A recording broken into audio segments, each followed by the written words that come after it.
शरह सूद में 1% इजाफा कर दिया गया है। स्टेट बैंक ने नई मॉनेटरी पॉलिसी का ऐलान कर दिया है।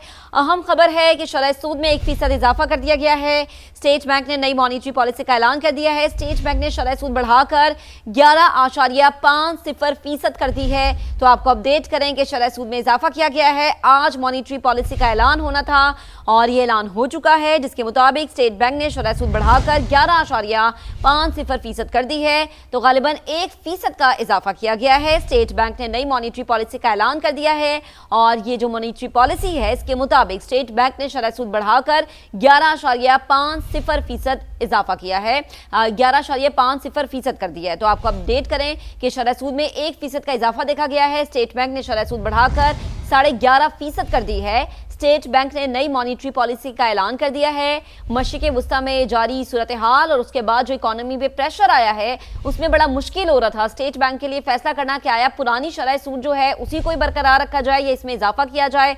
तो अब गालिबन ये खबर आई है जिसके मुताबिक शरह सूद में 1% इजाफा किया गया है और स्टेट बैंक ने शरह सूद बढ़ाकर 11.5% कर दी है। स्टेट बैंक ने नई मॉनेटरी पॉलिसी का ऐलान कर दिया है, जिसके मुताबिक शरह सूद में 1% का इजाफा देखा गया है और जो तिजारती हल्के हैं उनकी तरफ से यही कहा जा रहा था कि शरह सूद को ना बढ़ाया जाए, उसी शरह सूद पर जो है मामला बरकरार रखा जाए। इसी पर बात करने के लिए अहमद चुनाय साहब हमें ज्वाइन कर चुके हैं। अहमद साहब, बेहद शुक्रिया वक्त देने के लिए।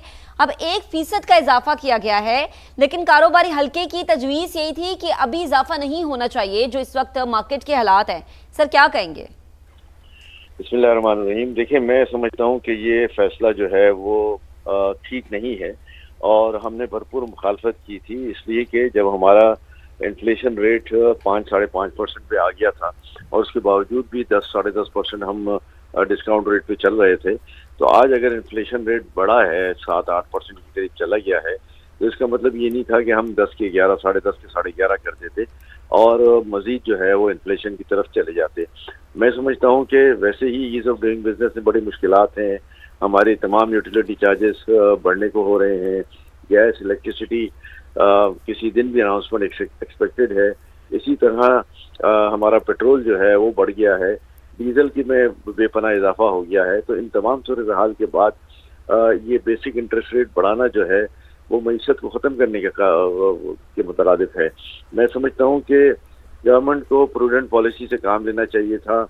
इसको मैनेज कर लेते, इसको मेंटेन कर लेते। अभी उनके पास काफ़ी स्पेस थी और स्पेस को यूटिलाइज करते।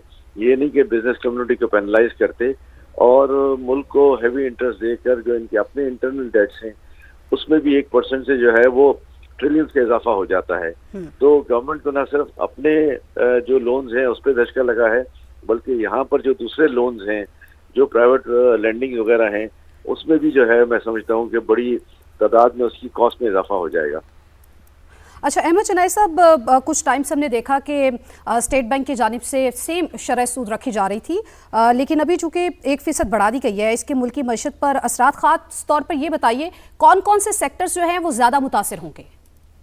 देखिए, मैं समझता हूँ कि तमाम इंडस्ट्रियल सेक्टर, क्योंकि हमारी प्रोडक्शन जो है वो सारी बैंकों से लाजिम और मंजूम है, उसमें बहुत बड़ा फर्क आ जाएगा। 1% का बहुत हैवी इजाफा कर दिया है। कुछ 0.25% क्वार्टर % जो है वो बढ़ाने की बात करते थे तो एक सिंबॉलिक हो जाता। लेकिन ये मेरी समझ में नहीं आता कि जब आपके पास इतनी गुंजाइश थी और जब हम बेसिक इंटरेस्ट रेट में कमी का मुतालबा कर रहे थे, तो आज अगर इन्फ्लेशन बढ़ा है तो उसमें उस पोर्शन को कवर अप हो जाता।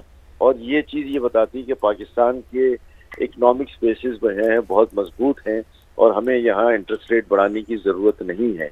तो इसको साबित करने के बजाय ये 1% बढ़ाकर मैं समझता हूँ कि एक बहुत बड़ा जो है मुमाशी खला पैदा कर दिया गया है और इसको फिर मैनेज करना बड़ा मुश्किल हो जाएगा आगे जाके। ठीक, असफर अहसन साहब भी हमें ज्वाइन कर चुके हैं, साबिक वज़ीर बराए सरमायाकारी हैं आप। असफर साहब, बेहद शुक्रिया वक्त देने के लिए। 1% का इजाफा कर देना, यकीनन जो कारोबारी हल्के हैं उनमें हलचल तो मची हुई है, क्योंकि वो यही कह रहे थे कि इतना ज़्यादा इजाफा होना नहीं चाहिए इस वक्त जो मार्केट की सिचुएशन है, जो इन्फ्लेशन रेट बढ़ने की बात हो रही है। सर, किस तरह देखते हैं आप इस इजाफे को? देखिए, जो कारोबारी तबके की जो परेशानी है और जो उनका रिएक्शन है वो बहुत जायज़ है और मैं बहुत स्ट्रांगली कंडेम करता हूँ इस एक्ट को जो आपकी गवर्नमेंट ने लिया है। बिकॉज के इस वक्त आप ये देखिए कि जो टैक्सेस की भरमार आपके ऊपर हुई है, जो कॉस्ट ऑफ डूइंग मैन्युफैक्चरिंग है, जो तमाम चीज़ें इस वक्त हैं, वो बिजनेस करने के लिए साजगार माहौल नहीं है। इसलिए ना आपकी एफडीआई आ रही है, ना आपकी लोकल इन्वेस्टमेंट उस लेवल पे जनरेट हो रही है। पिछले 3 साल वर्स्ट ईयर्स गए हमारी एफडीआई के हवाले से। अब आप इसकी फर्दर वो इंटरेस्ट रेट बढ़ा रहे हैं, इसकी कोई लॉजिक नहीं बनती। और उसकी वाहिद रीजन ये है जो हम हमेशा बात करते हैं कि ये एक एडहॉकिज्म है, एक फायर फाइटिंग है। कोई आपकी लॉन्ग टर्म प्लानिंग नहीं है, कोई आपकी लॉन्ग टर्म कोई स्ट्रैटेजी नहीं है, और we are running with complete adhocism. अब आपने एक और चीज ये की है कि आप बोरोइंग्स कर रहे हैं डिफरेंट कंट्रीज से, बैंक से, और उसको आप सेलिब्रेट करते हैं। जो सिंगल कंट्री एक्सपोजर आपका हुआ है अभी सऊदी अरब के साथ, $8 बिलियन पे आप आ गए हैं। ये this is not healthy for Pakistan.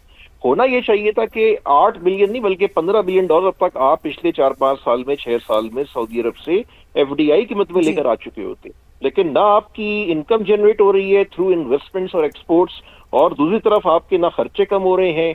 Cosmetic arrangement आप जरूर करते हैं, लेकिन जो ये बुनियादी चीजें हैं, जो फंडामेंटल्स हैं, उनको आप सही नहीं कर रहे, उनको आप फिक्स नहीं कर रहे, जिस वजह से जो इन्वेस्टर का कॉन्फिडेंस है वो मुसलसल शेक होता जा रहा है। ये पहली बात है मेरी। दूसरी बात यह है कि जो इस वक्त ग्लोबल सिनेरियो चल रहा है, जो जियोपॉलिटिकल सिनेरियो है, इसमें हमने जबरदस्त परफॉर्मेंस दिखाई है। हमारी अगर आप डिफेंस को देखें लास्ट ईयर से आज तक, वो बहुत क्रेडिबल है, बहुत सॉलिड है। आपकी जो डिप्लोमेटिक परफॉर्मेंस गई है, डिप्लोमेसी आपकी है, वो एक्स्ट्रा ऑर्डिनरी गई है। तो ये 2 डीज जो है ये आउटस्टैंडिंग है, बट जो डेवलपमेंट का डी है, जो थर्ड इंपॉर्टेंट तरीन प्लेयर है, वो आपका मिसिंग है। तो जब तक आपकी इकोनॉमिक डेवलपमेंट नहीं होगी, जब तक आपकी इकोनॉमी बेहतर नहीं होगी, जब तक आप लॉन्ग टर्म में नहीं चलेंगे, जो आप अचीव कर रहे हैं आज डिप्लोमेसी से और डिफेंस से, ये भी आप अपॉर्चुनिटी जाया कर देंगे। तो हमें इस वक्त जरूरत है एक कोर्स करेक्शन की। हमें जरूरत है कि हम मिल के बैठें, सारे स्टेक होल्डर्स को एक पेज पे जमा करें, इस मुल्क के लिए खुदा के वास्ते एक 15-20 साल का प्लान बनाएं, वरना ये हर कुछ अरसे में हम कुछ ना कुछ खबर सुनते रहते हैं और इसका इम्पैक्ट डायरेक्ट बिजनेस पे आता है। मैं अभी एक मल्टीनेशनल कंपनी के सीईओ और उनकी मैनेजमेंट से मिला आपसे 3 दिन पहले, और उनकी ब्रीफिंग का पहला पार्ट ये था कि हमें ऐसा लगता है कि हम गवर्नमेंट को फंड रेजिंग करने के लिए ये काम कर रहे हैं, क्योंकि हमारा अपना कोई इनकम नहीं है, हमारी अपनी कोई प्रॉफिट्स नहीं है, वो नेग्लिजिबल है। लेकिन जितना हम एनुअल टैक्स की मद में गवर्नमेंट ऑफ पाकिस्तान को दे रहे हैं, तो आप मुझे बताएं कि इतने टैक्स के साथ इस मुल्क में कौन इन्वेस्टमेंट करेगा। तो मेरा जो बात है वो सख्त नहीं है, बल्कि क्रिटिकल फीडबैक है कि खुदा के वास्ते फंडामेंटल्स को फिक्स करें और ये एडहॉकिज्म से निकलें, एक लॉन्ग टर्म प्लान बनाएं। जब तक आप ये नहीं करेंगे, यहाँ पे डेवलपमेंट नहीं होगी। आपने डिप्लोमेसी में, डिफेंस में आउटस्टैंडिंग परफॉर्मेंस दी है, अब टाइम है कि अपने घर को सही करें, to make your own house in order. जब तक आपका अपना घर सही नहीं होगा, जब तक आपकी अपनी चीजें फिक्स नहीं होंगी, हमारी डेवलपमेंट कभी भी सस्टेनेबल नहीं हो सकती। बिल्कुल। अच्छा, मैं चाहूंगी कि आप इस पर भी कमेंट कीजिए असफर साहब कि ये जो इकदाम उठाया गया, इससे स्टैगफ्लेशन जो है उसका खतरा कम होगा या फिर ज़्यादा होगा, और साथ ही साथ ये कहिएगा कि आलमी सतह पर शरह सूद जो है वो कम हो रही है और पाकिस्तान में ज़्यादा हो रही है, बढ़ रही है, तो इसका कैपिटल फ्लो पर क्या असर पड़ेगा? तो आप ये देख लेना कि पेट्रोल की प्राइस अभी बढ़ी नहीं, पिछले हफ्ते आपने पेट्रोल की प्राइस बढ़ा दी, इसकी वजह कि आपने टैक्स बढ़ा दिया। आप अवाम की जो है वो चीजें निकाल रहे हैं, और अब देखें ये जो सेंटिमेंट है वो कब तक आप पॉजिटिव रखेंगे। एक आम आदमी की बसात से बाहर हो चुका है आज की जिंदगी को गुजारना पाकिस्तान में, जिन हालात में आप चल रहे हैं।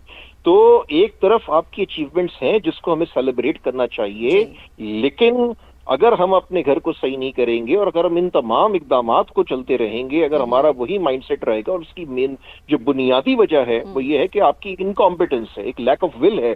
जो एक्चुअल रिफॉर्म्स आपने लेनी है, जो स्ट्रक्चरल रिफॉर्म्स आपने लेनी है, जो स्ट्रक्चर आपने डिफरेंट ऑर्गेनाइजेशन का क्रिएट करना है, जिस तरह आपने मिनिस्ट्रीज में रीस्ट्रक्चरिंग करनी है, वो आप नहीं कर रहे हैं। आप कॉस्मेटिक काम बहुत सारे करते हैं, कुछ काम आपके अच्छे भी होते हैं, लेकिन जो असल काम है उससे आप मुसलसल दूर हैं। और आप आज बोरोइंग भी किसी कंट्री से करते हैं, आईएमएफ से पैसे आते हैं, तो उसको आप ऐसे सेलिब्रेट करते हैं जैसे आपने कोई बहुत बड़ा तीर मार लिया।